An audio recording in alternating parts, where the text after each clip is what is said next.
Anton Heretik je známy slovenský psychológ a zároveň spisovateľ. Spolu s manželkou vytvorili knihu s názvom Sny, ktorú vydalo vydavateľstvo IKAR v roku 2020. Ide teda o novinku na trhu kníh o psychológii. Ako už názov napovedá, autori sa v publikácii na 129 stranách venujú snom a tiež spánku. V knihe je obsiahnutých niekoľko rád, ako skvalitniť či zefektívniť svoj spánok. Je v nej rozpracovaná história výkladu snov, a to už od dôb praveku.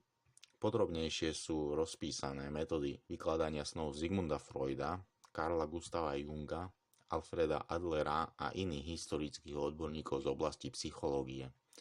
Záujemcov o filozofiu potešia aj krátke zmienky o snoch z pohľadu Platóna, Aristotela, svätého Augustína či Tomáša Akvinského.